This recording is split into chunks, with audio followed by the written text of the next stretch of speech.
All right, RTD Q&A, Monday night edition, the pre-election edition for the most part. Excited to have a couple returning guests back on the show. We got Mr. CryptoBlood over to my left. We got Mr. Alan Hena beneath me and Mr. Brandon Kelly to the far bottom left from bossofbitcoin.com. Gentlemen, how are we doing this evening? Good, man. Good, Mike. Well, I appreciate y'all taking time for me, man. Everybody got, everybody's across the country. We got one in Miami, one out on the East Coast, one out on the West Coast, and I'm stuck in the Midwest. So we're gonna cover Miami, baby. Oh, okay. But anyway, gentlemen, how's everything going, man? What's new? I'm curious to get your thoughts on all types of stuff, the presidential stuff, the chaos, the cryptocurrency, the great reset, you name it. We'll touch on everything, man. So, for the most part, what do you guys want to touch on first? What's the hot topic of the evening? Well, Mike, I just got to first say, man, I had to leave Detroit so I can get me a vacation in before this pandemonium starts tomorrow night. I think it's going to go, man. I think it's going to be crazy across the country, man. And hey, it is what it is. Either way, that's the bad thing. It's like a lose-lose. If the Dems win, the Republicans are going to be real mad. Not as mad as if the Republicans win, though. If Trump wins, dude, the Democrats are going to go crazy. They already loot. That's how they do. They just loot and tear up stuff anyway. But that's what I think is going to happen. How about you other guys, man? What do you guys think? It's going to be a calm night? What's the likelihood of there being no activity? It being a calm night celebration, like I'm excited for the winning president. If we know who wins, I think it won't matter until we see. I don't think we'll know who won, even Wednesday morning. I don't think we'll know. Yeah. So I don't know how you're going to have chaos without an outcome. Right. So you got to have that outcome first. So I don't think we're going to know. I think from Wednesday morning through like a week is going to be just a lot of uncertainty, because if Trump calls into question the election results, or not so much the results, but certain votes that could be counted, which he's already said, right? I'm just going off what he said. Oh, the ballot stuff. That's going to be his primary argument. Yeah, he's been setting that up for I'd say probably at least a year, at least all in 2020, So, if that happens, I think it's just going to lead to a lot of uncertainty. You still need a result, though, to trigger some sort of catalyst. That's why you got to have some baseline and be like, all right, well, this is what it is. And then people can react. So. Yeah, I definitely think it's going to be a delay. I don't think it's going to be like a one and done, watch CNN for 4 hours and have a president. I think just in Texas alone, they have these mail-in ballots, and they're saying they're dealing with problems on how to count them. So if you just look at the state of Texas, that's one of the reddest states of all time. And so just to take that off of the table, you can't even have an election without a clear picture, in that one state. So just from that by itself, you probably got another 2 weeks, of indecision.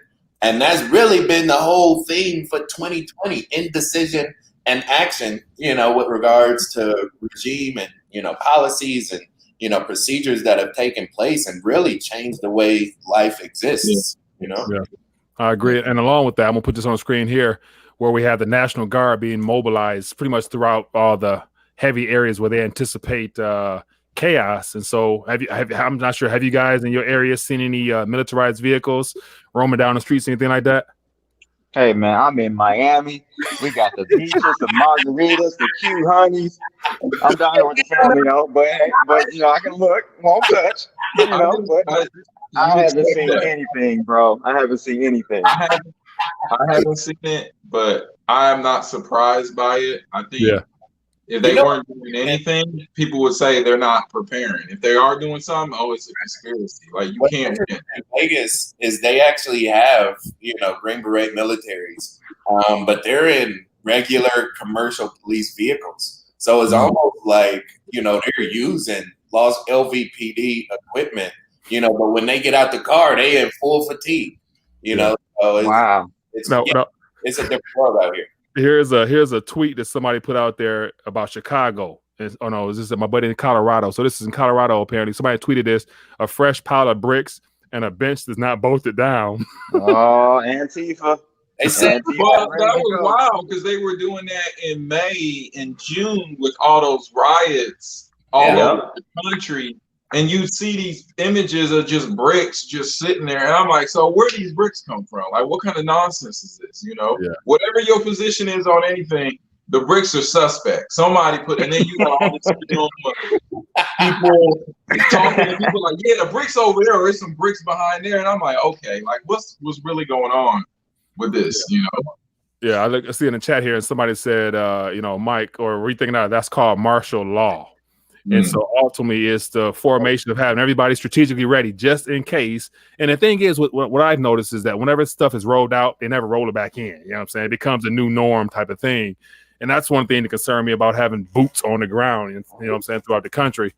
Because that's just not. But if they didn't do that, regardless of, to me, this is less to do with Trump being president. I think if you're anticipating some amount of chaos or you want to be ready, I don't think you're doing your job if you're any government, if you're not putting people who would say something did happen, you would deploy these people anyway.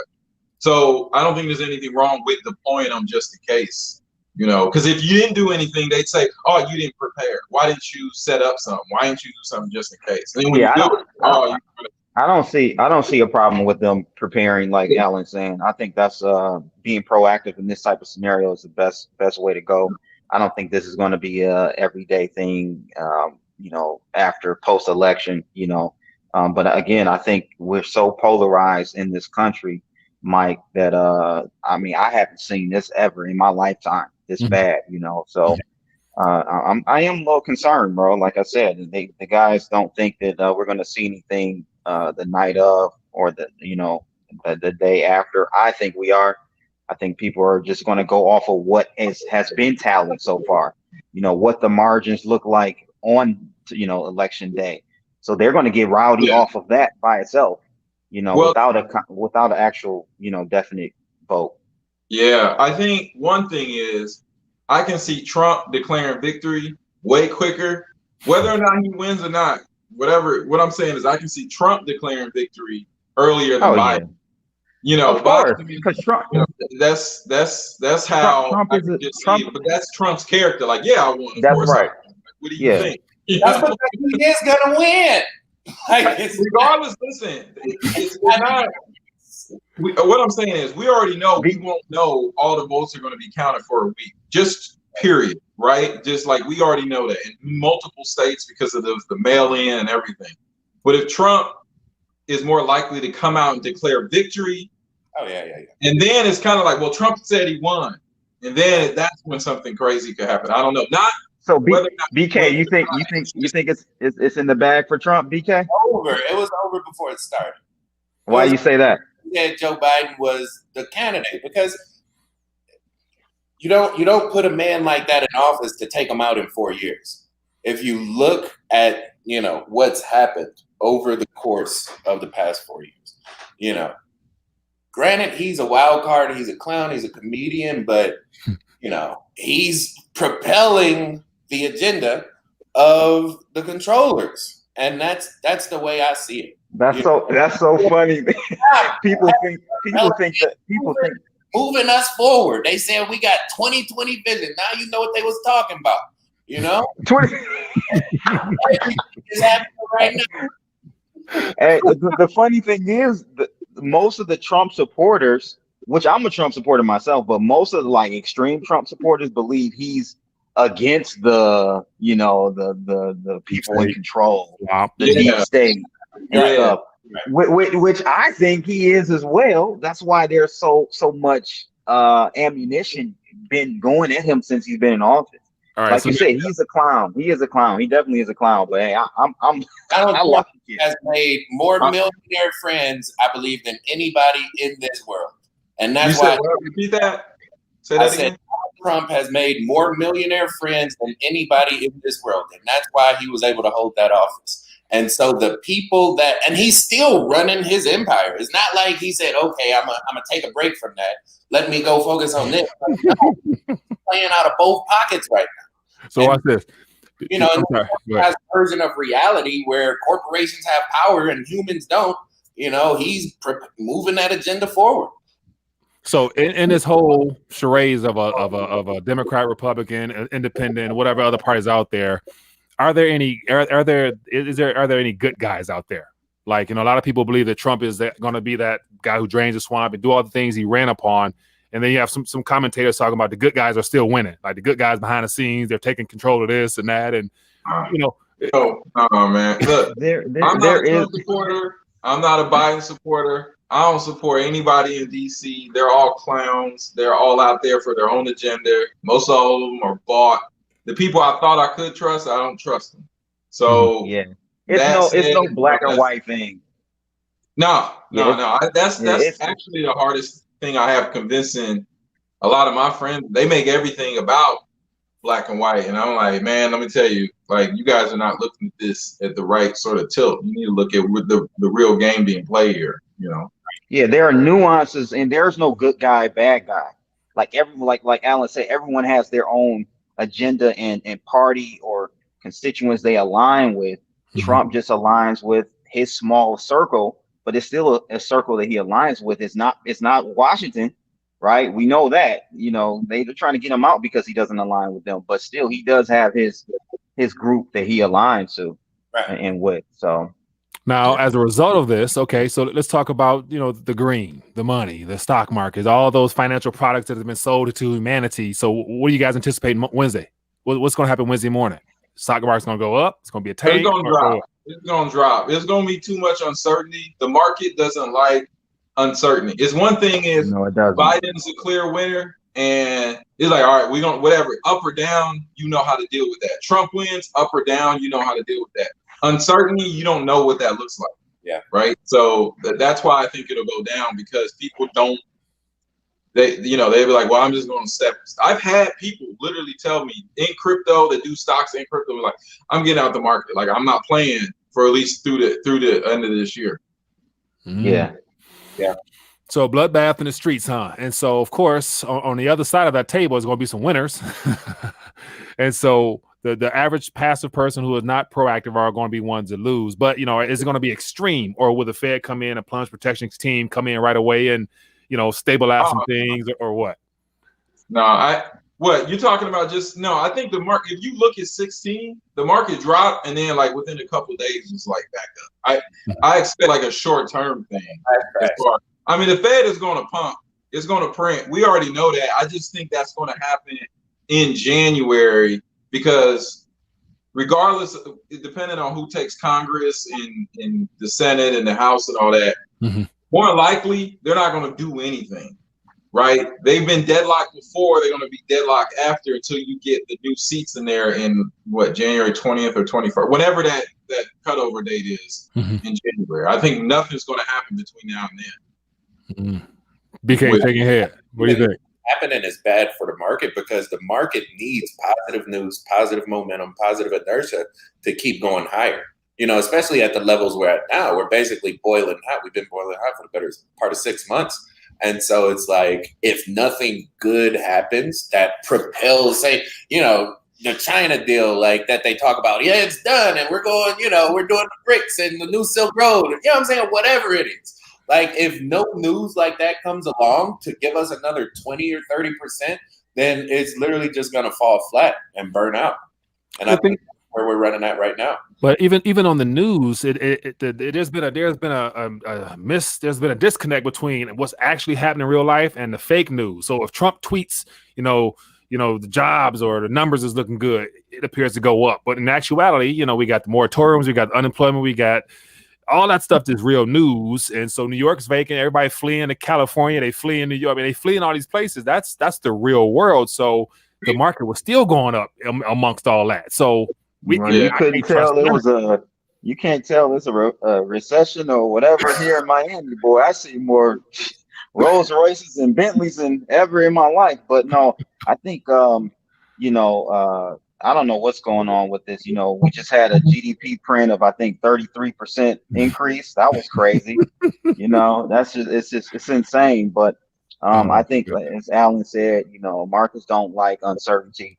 Therefore, you're going to have a sell-off on the day or prior to.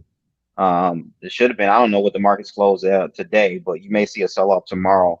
leading up to the polls coming in. So yeah, uncertainty markets don't like, and unfortunately, maybe BK can chime in on this, but unfortunately, we have a very high positive correlation with equities and crypto. So if stocks go lower, not lately. Yes, lately, bro. No, yes, no. lately. Like not Yes. like the last I week or didn't, two. I didn't say it was 100%. I didn't say it was 100%.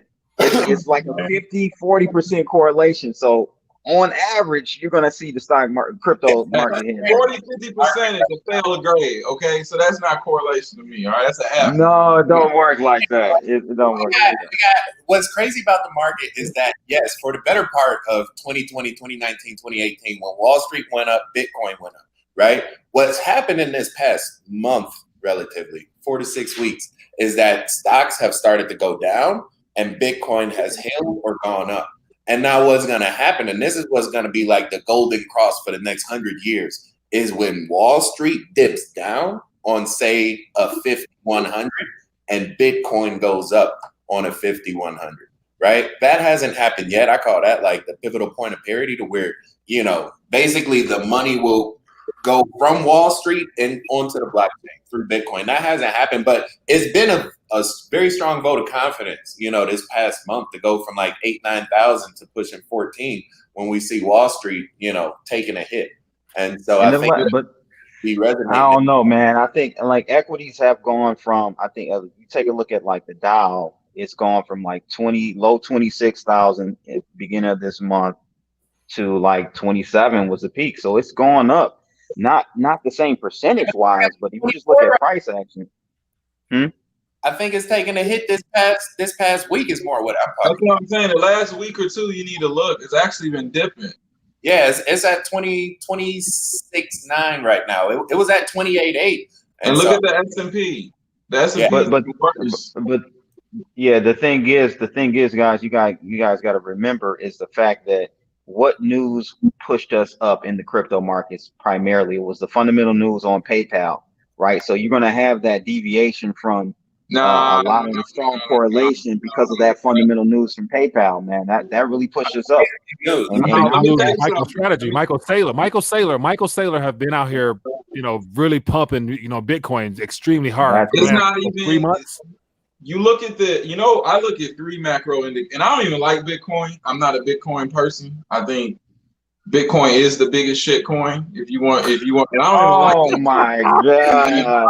Come on. My whole point is this. Let me tell you the point.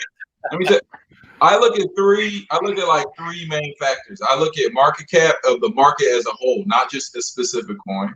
I look at Bitcoin dominance. And then I looked at like total value locked in like DeFi, right? So like where that number is.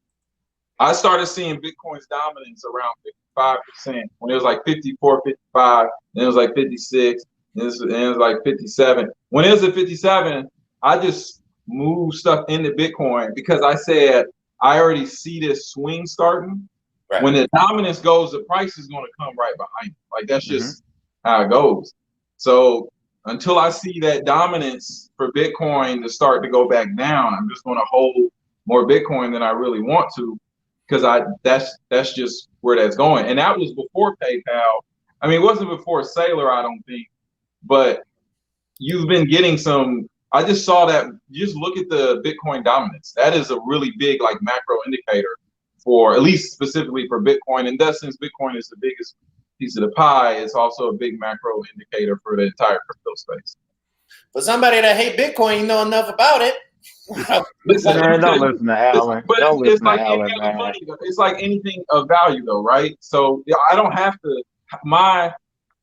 Even if I think it's logical or rational, my thoughts on it don't matter. If 1,000 other people think something about something for some moment in time, then I got to go with those people for some moment in time. That doesn't mean it's forever. You could have just went to USDC. Could have went to dollar. Yeah, I'm cool. Listen, let me tell you. The one position I don't want is the US dollar. As much as I the money's being inflated away. I mean, I'd rather be in some sort of cryptocurrency. Yeah. I think what's beautiful about this paradigm shift right now is the fact that You could literally have a digital currency that's based on nothing except for an idea and, you know, an 8-9 page white paper of a superior data transfer process. But that's it. You know what I'm saying? And everything is starting to change. And it really starts you to question is like, well, what happened before when this system that we're on right now was created? How was that created? How were these rules mandated? You know, what were the procedures and policies? Because that all of a sudden is coming into regular people's minds. And they, you know, from the day I was born, you were just given $1 on your birthday and said, this is value, go spend it. You know, and now it's like a different version of things. I was giving bonds. I was giving bonds for birthday presents. Yeah, I was giving bonds. Yeah. And them damn bonds is no good. So my people still think they're good. I'm like, no, get some silver. You know what I'm saying? The worst case scenario. Here's the reason why I think you guys are kind of wrong on the correlation breaking ever in the future with Bitcoin is simply because if you think correlation is going to break with Bitcoin, you have to believe this. You have to believe that common folk or dumb money will get into Bitcoin before smart money. Because if that's not the case, if smart money gets into Bitcoin and further into Bitcoin, I should say, before everyone else, then their interests align with whatever's going on in the traditional markets. So they have to have a portfolio rotation in play, right? So if Bitcoin heads higher, they have to sell some of that and rotate it over to equities or bonds. So if the big players are getting into Bitcoin, unfortunately, you're going to see some type of correlation, I think, going forward. Unfortunately. To an extent, I agree with you, but see, my broader sort of macro thesis is that because Bitcoin has no real long-term use case as money and building an economy on top of it, these retail users, the dumb money, they're going to get in by nature of all these other like dApps and experiences they're going to get on these other chains. They're going to come in. They're not going to have to care about Ethereum or Polka. They might use it and they might own it, and thus they drive the utility around all those sort of base chains. But they're going to be doing all sorts of things on it. They could be getting loans on it. They could be playing games. They could be collecting stuff, using all this sort of trustless products and dApps. They won't know. They're just going to get into it. It's kind of like, who was first to Instagram? Who was first to Facebook? Who was first to all these social media? It wasn't the smart money. I mean, yeah, they may have got some VC, but what really took those networks off, that network effect, was people, retail people. Yeah. So that's how you're going at it like Bitcoin is going to be what's going to turn the switch, and I'm going on at it from a perspective that experiences and utility and use are what's going to turn the switch for networks that facilitate that, which Bitcoin doesn't. That's why I'm not the biggest Bitcoin fan. That's just my broader thesis. I think when you look at the macro trend of a dying dollar and a digital transfer into a borderless protocol, then Bitcoin becomes the number one, fathomable version of a currency until they make a better version of it for an applicable use. But right? you're not doing nothing with Bitcoin. That's the problem, though. Yeah, I don't look at it as a currency. I just look at it as an asset. I look at it as like gold. Literally. Yeah, one of the things I think you're not taking into account is the blockchain protocol, point blank, period. A lot of these Fortune 100 say that Bitcoin doesn't have value, but the blockchain does. Well, the simple reality is one doesn't exist without the other. That's like saying a US dollar exists without the federal. But Ethereum has a blockchain. Polkadot has a blockchain. Cosmos has a blockchain. They all have blockchains. The concept, you have to pay the original authority for an idea. This is what the USPTO, the patent office, is based on. And Bitcoin is the longest working protocol for blockchain technology in the world forever. So what? So as long as blockchain takes off, by definition. What can you do with it? What can you do with it? What do you mean? Store value, Alan. You can store value. Do with blockchain? No. You can do store value on Ethereum. You can do store value on Polkadot. You can do store value on Cosmos, on all these other chains. You can do all of that. Yeah, but none of those have first. Original. They're derivatives of the original. Right. Bitcoin is the original. Bitcoin is the sun, and everything that exists on the blockchain gets. Dude, you sound like you're describing a religion, not a new monetary system. No, Okay. Now, a religion can work because a lot of religions do work, but that's what it sounds like. It's the sun. It's the religion. Okay, watch this. Come on, man. You gotta do better. But Alan, look. I was first in line. That's No, Alan, bro. No, you don't. Not Yes, you necessarily. do. There is an intrinsic listen, there's an intrinsic value in being the first and having the highest network security. And that's what Bitcoin has. Yeah, And the highest doesn't mean not enough. If you're second place, it's like saying, well, Coke has more customers, so Pepsi can't survive. Like, that's not how it works. But that's what I'm secure enough. I didn't say that. Secure enough. You don't have to be number one. You telling me all the products you use are number one? No. HBO and Showtime exists, and Cinemax exists. Like, you don't need to be the number one to deliver success. Understand, the longer that list gets of number 2 through 20,000 through 200 million, whenever it comes, that only validates the value of Bitcoin. You can't build on Bitcoin, man. I get You can't build. They're building on Ethereum. They're building on Polkadot. They're building on Cardano. I don't even own all these tokens. I'm just saying, like, they're building. You cannot run an economy on Bitcoin. I think what I wanted. I agree. No, I agree. You can't. Was that I agree. The world is going. We're going to have a digital, borderless currency probably inside the next 10 or 20 years, right? And Bitcoin does that today, right now. Right? So does Ethereum. Okay, whatever. All right. So watch this. I want to throw. So I like to be the skeptic behind things. So I'm gonna throw my version of a skeptic out there in a minute. But I want to answer this little chat here. This so Big Smoke says Hell no. No, they're not. Smart contracts, the new They're scam. the game changer. Smart contracts are the literal game changer. Mike has the best audience ever, bro. Oh my god. I don't know if smart contracts are a scam. I'm gonna tell you something now. They're not a scam at all. If they don't have smart contracts, they're gonna fail. I say this every time I'm on your show.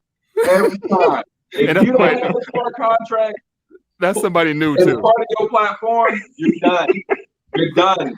It's not gonna happen. That's somebody new too. That's not the typical person. I don't have anything bad to say about Mike's audience. They're good people. Okay. Oh, I love them, man. I love so I can sense the amount of passion and also excitement and just the Bitcoin concept and what it has done over the last 10 years that has been introduced to the public. There's a lot of people excited about it, and so me being a skeptic, I realize how it's being utilized. I was always skeptical in the fact that it was put here for this exact moment in time, but it won't necessarily benefit us down the long run. But what is the biggest single point of failure for Bitcoin? quantum computers. That's 2. What's number 1? I believe that's number 2. What's another one? I'll let them go because I got a real answer. You got a real answer? BK. I say, well, listen, I'm a theological person. So one of the rules in how to get away with murder, actually, the number 1 rule is take this to produce the body. And I think because Bitcoin doesn't have anybody correlated to the point of conception, you know what I'm saying? That's Satoshi Nakamoto. Then I think that's a major distractor, a major differentiator that could hinder it, in the growth or the legitimacy of it being accepted, for what it was potentially designed to do. Mm-hmm. Okay, so somebody's got some feedback in there. Yeah, so I'm not sure where it is. And so you're saying Natoshi, what is it? The founder, the origin of the founder, that could be an issue down the line. Okay, that's one of them. So that's possibly 3 out there. So Mr. Allen, what do you think? Lack of utility, lack of economic utility. That's to me, until it's used as money in some sort of economy, and that's the driving narrative, that's going to be the single point of failure. All right. It's not going to be. I don't think it's going to be used as currency though. That's what I'm saying. I'm like, let's just. All right. So can I share with you mine?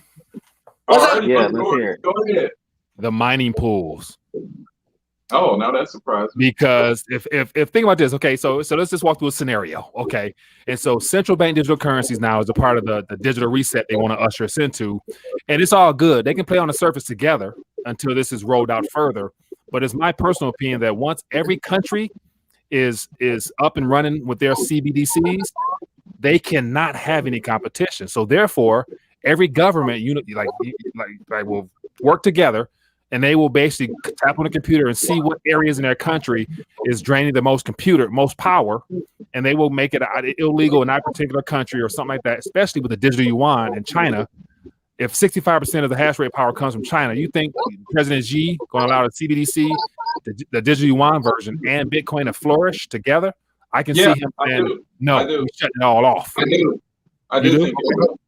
Yeah, I think they will. So you got to look at it like this. If Bitcoin is that legitimate that you have to react to it, specifically Bitcoin, because there's a lot of other legitimate cryptocurrencies that don't use proof of work. So that measure is going to be different. Right. I'm just saying, just in regards to Bitcoin, because it is the standard. If Bitcoin is legit enough that you have to react to it, that means that it behooves any central bank or government to actually, you're not going to be able to wipe it out. So all it takes is a couple other countries to want to use and hold Bitcoin in their central bank that you now got to play.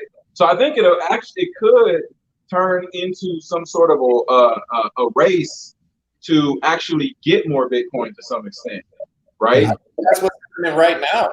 I think when you look at these on the corporate side, it is, yeah, these big companies have been buying Bitcoin for 2 and 3 years now. You know what I'm saying? And I think down the road it will be an arms race. You're going to see Bitcoin skyrocket to 20, 30, 40, 50,000 because these companies will start literally free money, 0% to go and put it on the blockchain. That I think is the fatal flaw, because as long as consolidated authorities can buy real Bitcoin with free money, then you compromise the integrity and the value of the system. Yeah.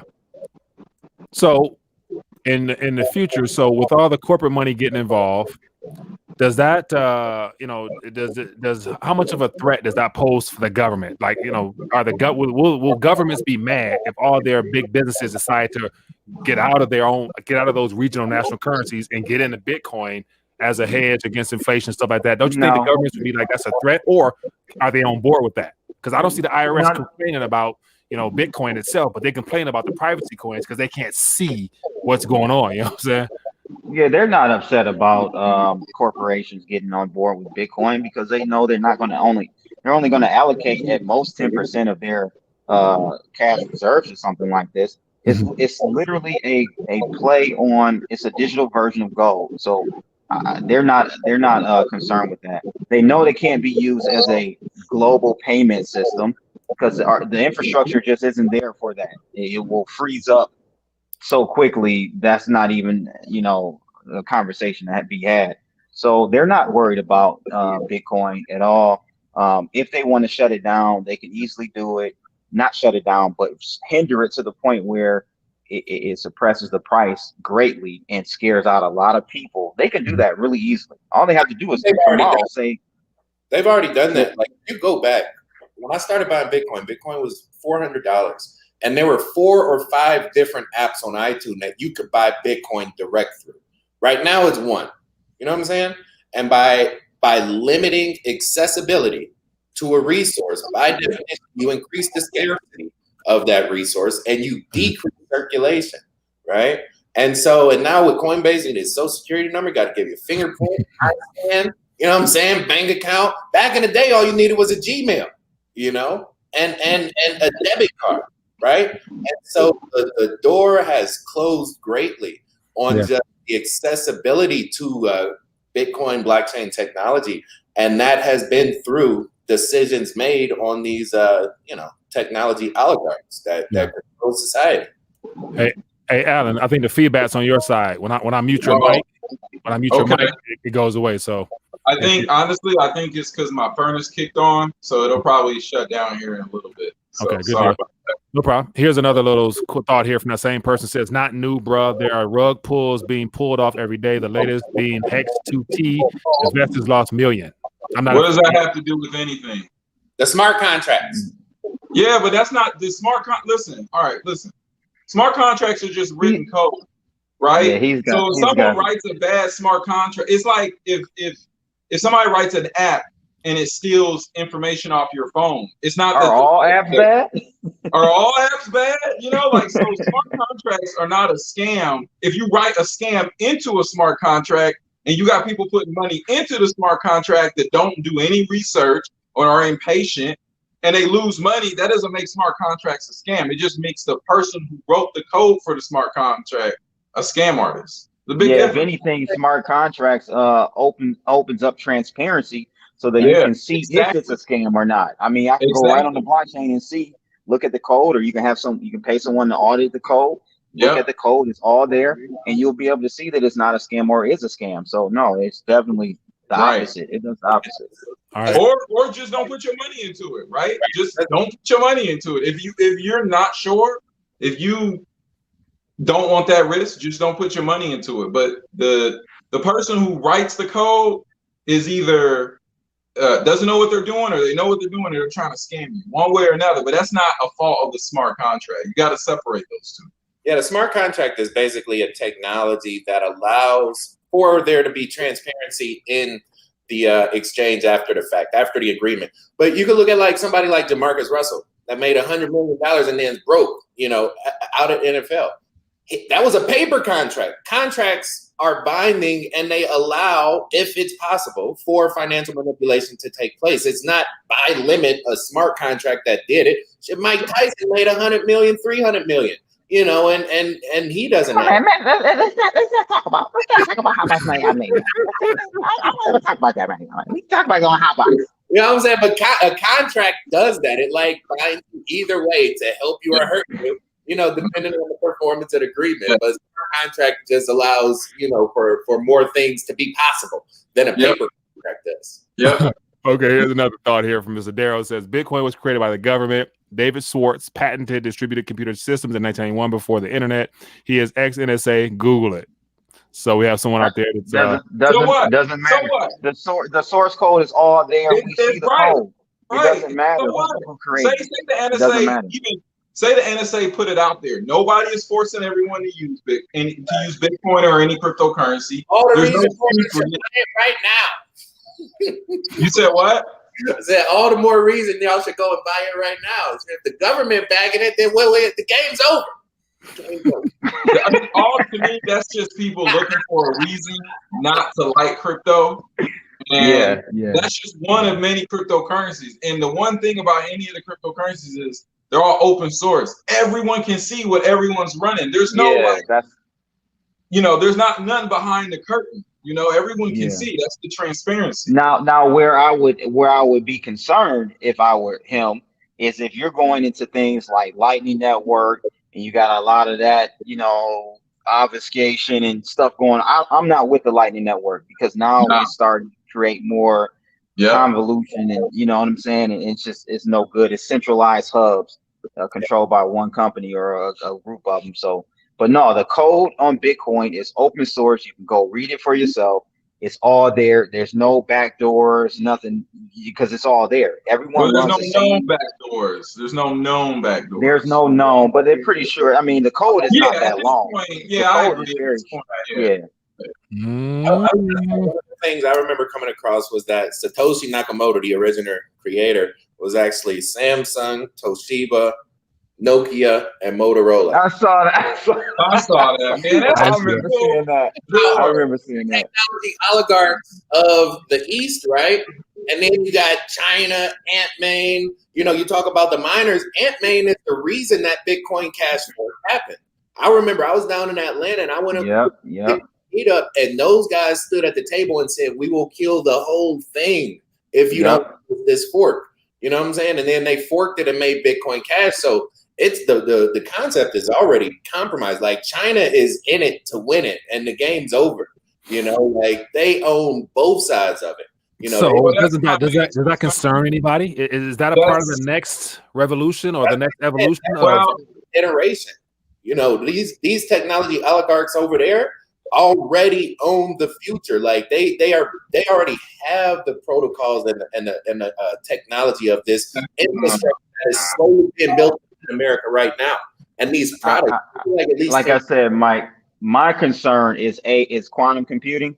I think we're not taking, and I put a tweet out the other day, we're not taking it's as serious as we should in both the blockchain world and the tech world as far as how fast this quantum power is growing exponentially. It's going to creep up on us so fast where, you know, we may not have we can upgrade Bitcoin to be quantum resistant, but we haven't taken the necessary steps to do so. Not only Bitcoin, but a whole bunch of other blockchains as well. So that's my concern. I've heard So it goes Monero. beyond I heard blockchain. Monero is actually starting to work on that because they're concerned. So they actually have some developers just put aside for that. So You got it. some blockchains are, and then you have some blockchains are actually already quantum resistant. They're not really popular right now. The other thing you got to keep in mind is that really the whole quantum. First of all, I don't think it's that big a deal. I think they're much further away, but it will be a problem one day.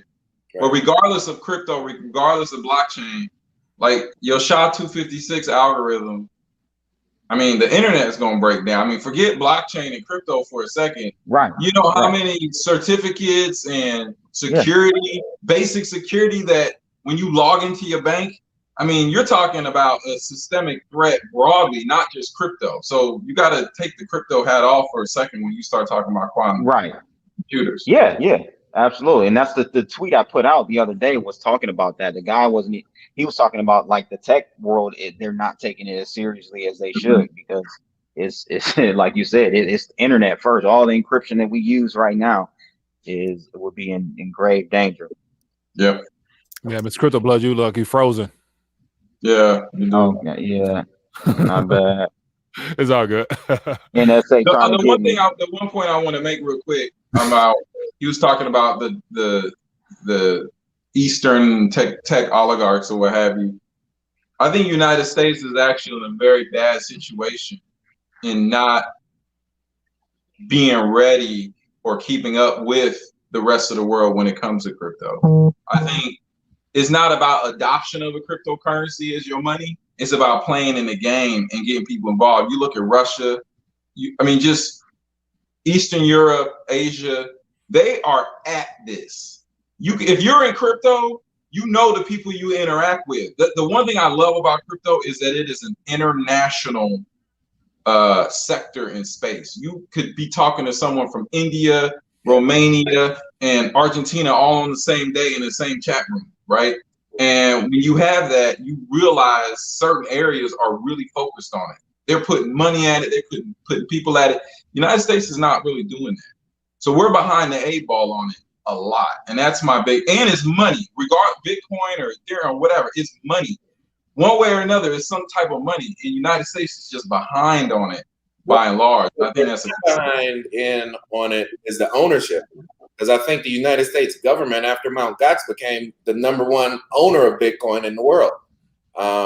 And so they still. But did they sell it? They sold though. They auctioned those off.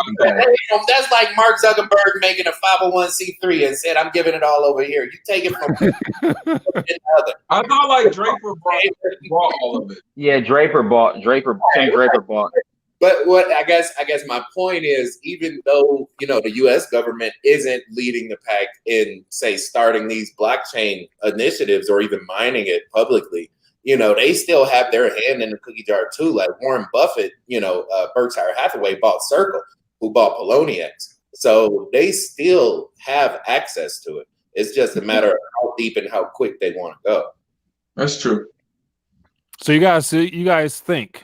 Let's try to look ahead, play out some scenarios. Do you guys think how long rather will the central bank digital currency, the digital dollar or whatever, coexist with the blockchain as we know it now, all 7,000 projects, without there being any disturbances or whatever? Like people will have choice of different ways of making payments to one another. Oh yeah, CBDCs are going to flourish and be successful. You got to understand, man, 99% of the population are dumb. They take whatever the government gives them. They know nothing about money. They know nothing about currency. They know nothing about precious metals. Okay. So when they come out with these CBDCs, they're going to accept them open-handedly. There's not going to be any resistance. They're not going to know one way or the other what's going on, to be honest with you. They're just not. So I think those digital currencies that are issued by the central banks are going to do well and take over, but there'll still be a area for Bitcoin and Bitcoin and cryptos alike to really just go through another hyper growth phase. And that's coming, man. That's definitely coming. Yeah, I think I see it playing out a little bit different. I think that the central bank digital currencies are actually going to be the best onboarding mechanism to crypto. And I'll tell you why. If you look at all the examples we have of like inflationary currency and the devaluation of a currency, we got all these images of like money being burned, or in Zimbabwe, the $1 trillion notes and all that, right? Well, our version is going to be a little different. You're going to have people on TikTok and on Instagram and Facebook and whatever popular social media looking at their phones like, man, I just paid $25 for a loaf of bread, right? And they're going to show screenshots. So the money can still get devalued in a central bank digital currency. And eventually, after that starts happening and people are sharing this information of their increased cost of paying for things with these digital currencies, they're already going to be accustomed and have an easier switch over to cryptocurrencies, which is much sounder money. Even whether it's Bitcoin or Ethereum or what have you, that's going to be a system that presents a different playing field to them. So I think these central bank digital currencies are still going to devalue, still going to debase, and they're going to just experience it through the phones and see their money lose buying power far more graphically than they ever have before. And it's going to get shared very quickly. But also factor in that it's going to be on an app on your phone. All your financial world will be through that app on your phone, and they will know what you spend it on and how you spend it and everything else. And once they see too many transactions of you using that CBDC to go to Coinbase and exchange it or redeem that stuff for something else, they're going to shut you down. Like, I don't think they're going to notice a lot of people who are excited about alternatives and getting out of the system and trying to get rid of this digital bank currency. They're going to find some way to pass some legislation or do something to paint you as one of the manipulators of the currency that's selling it. That's the reason why it's tanking and declare. That's not going to work here. That's not going to work here. No, that's not going to work here. Think about this. Think about the world we're in now. We're in where everybody everybody is compliant. They're going to use code. It's not going to work, Mike. Or Eastern Europe. It's not going to work here, Mike. That's not going to work here. All right, let me show you something. Let me show you something where I believe that. The problem is this: what you just described is exactly what's happening on YouTube right now for content creators. They are collectively scanning and blocking certain content creators from their audience. However, it's on a one-to-one basis. It's BK did this video, now he's demonetized and he can't upload for 3 months. Joe did this, and it's one-to-one. So it'll be that, and it'll be a centralized initiative. However, it'll be one-to-one, and we probably won't even know that each other is cut off, Well, here's my thing about, I think what we may be missing here. The whole point for them to have their digital dollar really is on a monetary policy situation. It has really not too much to do with controlling what you can spend and how you can spend it. Yeah, they may monitor it, but really it's about being able to immediately, like no time in history for a central bank or treasury. I think this is going to be issued by the treasury. That's a whole nother topic, because that may cut out the Federal Reserve. I don't know, but in no time in the past have we been able to, or the treasury or Federal Reserve been able to either restrict supply of money or increase the supply of money instantaneously. They've always had to go through secondary ways to increase the interest rates or lower the interest rates. They'll be able to immediately do things like instantly. So I think that's where the power really is for them, and they want that control. So is that the new discussion that the new digital currency will be issued by the Treasury and not the Reserve? Yeah, I hadn't heard that. But I'm hearing that. Yeah. So watch this. So that is definitely something that is a possibility, and that's post office. So that's a part of the Banking for All Act. That's what you're referring to. Yep. Okay. Yep. So once again, I think a lot of so here's the thing is, so I want to say, that type of process can roll smoothly if Trump is actually a president that's trying to shake up change where he'll reel it back in, or the Federal Reserve already determined that's what they want. You know what I'm saying? And so either Trump or whoever, if there are 0.1% of good guys out there that's trying to really get rid of the Fed, get rid of the debt-based currency system, and actually keep it 100 real with the people, then I think that model could work. But if the Fed is narrating this whole transition into whatever, then that's all a part of their agenda in the first place. And that goes to this little diagram I have here from the World Economic Forum. And this diagram here is entitled blockchain.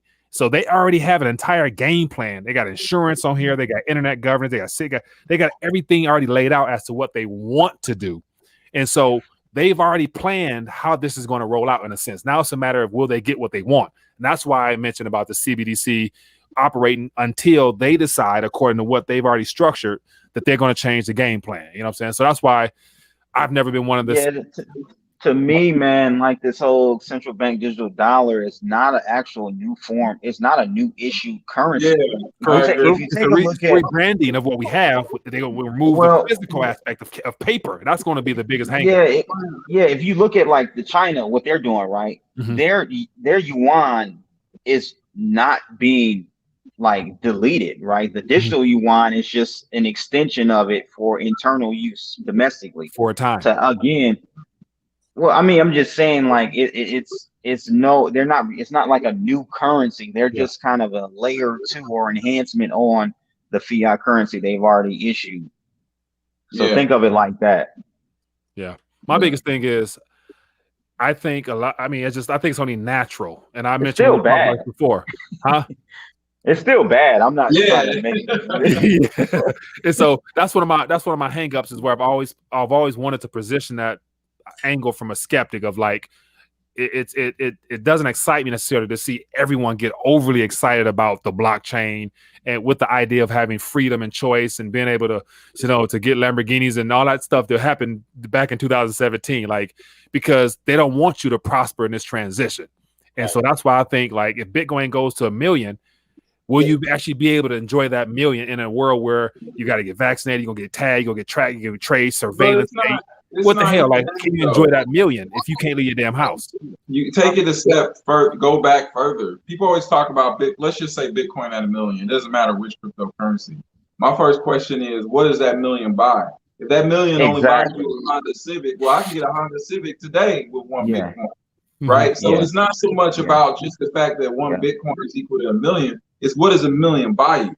And that's when you got to start talking about monetary policy, what money is, units of account, those properties of money. And people, even like people in crypto, Bitcoin people, any kind of crypto person, they always just think about the US dollar value. I'm like, what does the dollar buy you? Right? You gotta, all these ladders are moving, right? It's not just Bitcoin going up against the dollar, but if the dollar's crashing in what it buys, you could end up really not gaining much. Which is a possibility that in relation to other fiat currencies, the dollar ends up going up and getting stronger. And it's been actually doing that. Yeah. So that's the whole milkshake. That milkshake theory. Yeah, the milkshake. Yeah, it's gonna happen in the sun one last time, I believe. So that is possible. Here's a thought here from Miles. Miles says, "Crypto is not a heritage asset. Nobody plans on keeping it in their family or leaving it to their kids. Everyone is waiting on a payout. Retailers will be used to remove cryptos from the circulation once they are allowed on the mainstream." Okay, skepticism and speculation. Retailers have been accepting Bitcoin for quite some time now. And the problem is there's a mindset. It's a concept, an idea. People don't know what real value is right now. You know, just the same as I said, I was given a $5 bill on my 12th birthday, and I was told that had value.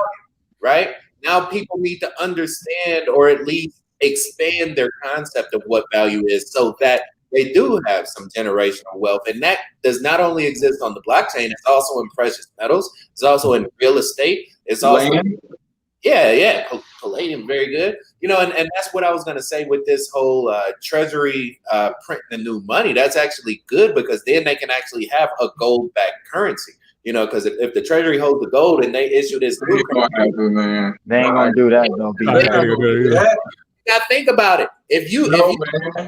Heads building right there on the strip is the only one that looked like a gold bar standing in front of every other place on the strip. I drive by every day. Hold on, say what's that? A gold what? The Trump resort here in Vegas is designed to look like a gold bar. So yeah, but He's just like but, Trump's a gold bug. He's sitting on his Trump's Right, is mighty heavy. yeah, okay, wait. He may be a gold. What direction do he want it to what? Hey, if gold was to come back into question, I would not be mad because I mean silver is right along with it. And Well, hold on, listen. Let me just tell you something. No. The United Go States ahead, Treasury, the Fed, they're not going to put themselves in check. They're not going to go back. Exactly. Let's wake up here, okay? Exactly. currency will not be backed by any. It'll just be another fiat, damn free inflation currency. Yes. Yeah. it's gonna be digital. Yeah. It's gonna be digital, yeah. How I'll long do do that. you do that for? Well, I how think- long I have they think- been doing it for? I mean, It just keeps cycling over, BK. but let me tell you. Okay, look. No one knows how money works. No one knows. You listen. You just said it earlier. You said people don't know value. People don't understand money. Randomly, every couple months on Facebook, I'll post, "Hey, what is money? Explain money. Something about money."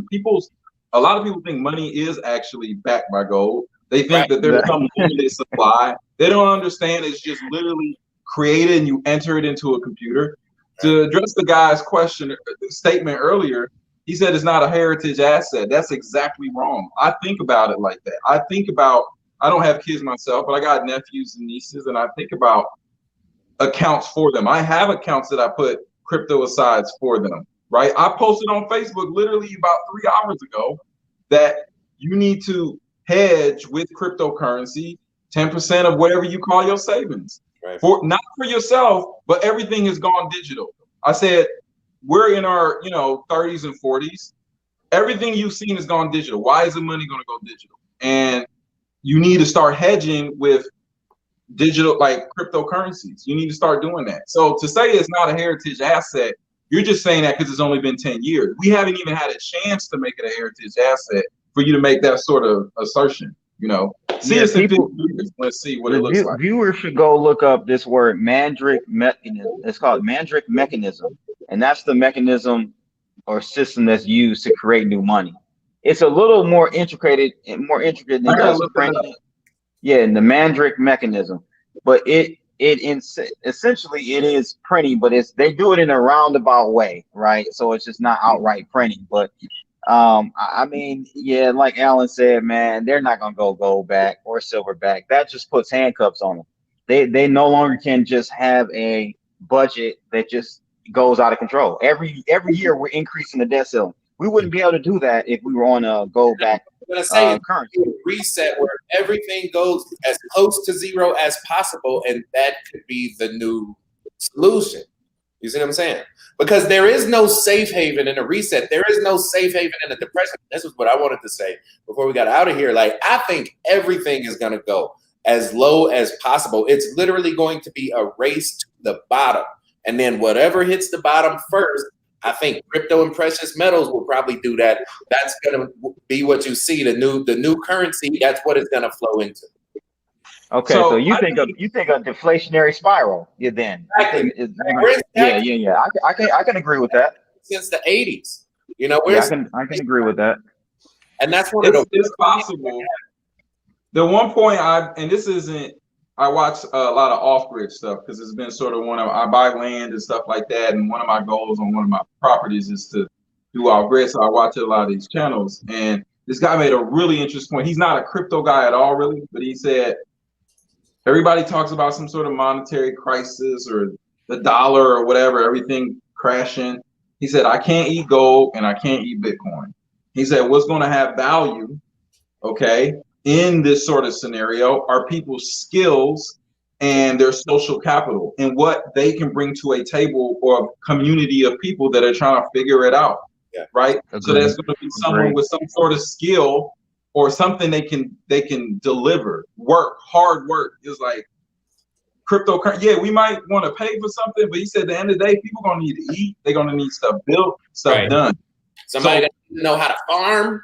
Yeah, somebody got to know how to grow vegetables. So he's an off-grid guy. He got his whole homestead. He's got all his own food and stuff. Yeah. And when he made that point, I hadn't even stopped to think about it myself like that. Like, he wasn't saying that they were going to be worthless. He just said at the end of the day, you can't eat crypto and you can't eat gold. Yeah. But that's what people are going to be thinking about. How do they get food? How do they make food? How do they survive?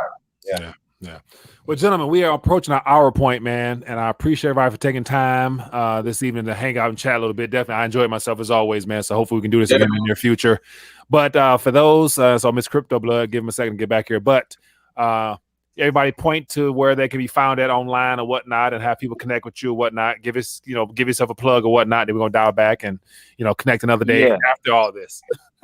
Yeah, man. So tomorrow I'm actually doing a live stream for the election. So you guys, all of you guys, call in, stream in. I'll have everything set up. But yeah, you guys can find me on CryptoBlood on YouTube, CryptoBlood _ on Twitter, and that's pretty much the only two things I use. So yeah, check me out there, people. Good deal. Anybody else? I'm on YouTube as well. I have a channel, Brandon Kelly Crypto Trader. I also have Crypto Trading Communities, Facebook. If you type in #1 Bitcoin group in the world, we got like 20,000 people in there. And then I help people learn how to trade. I've dedicated my life to learning what money is and how to manifest more of it. And before I leave this earth, I want to help as many people make as much money as possible. And if that money happens to be on the blockchain, it's okay. Good deal. Alan Hena. Yeah. So just at real Alan Hena.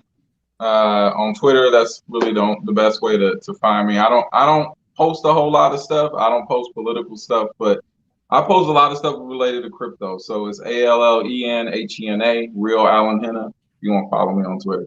But good deal. And I'll put all the links to everything you mentioned, everybody, beneath this video. So gentlemen, enjoy the rest of your day, and we'll connect after the election, and we'll check in and see what's up if you guys got time. So enjoy. All right. Hey, that sounds good, man. All right. Put this together, man. I tune into your show like almost every day.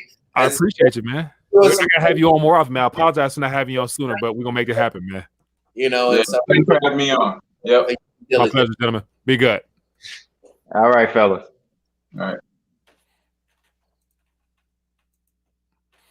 All right, gentlemen. And so everybody, I appreciate everybody for hanging out with me, and hope you guys enjoy the chat. And also, before I officially log off, I want to make sure I fulfill my promise of having the Get Your Weight Up coin drawing for all the Patreon subscribers. So I put everybody Patreon-wise in the hat. And so I have all names for the Patreon supporters. So I'm going to shake it up and pull a name. And then I will reach out to the person in the Patreon group that will win. So we have the winner of the first Get Your Weight Up coin will be Mr. Lawrence Ale. So Lawrence Ale is the winner. If you guys probably can't see that, but Lawrence Ale is the winner of the first Get Your Weight Up giveaway. So definitely I'll reach out to you, Lawrence, and get that to you. So everybody be blessed, be safe. Have a great, blessed day tomorrow, and we'll check back in tomorrow for live stream.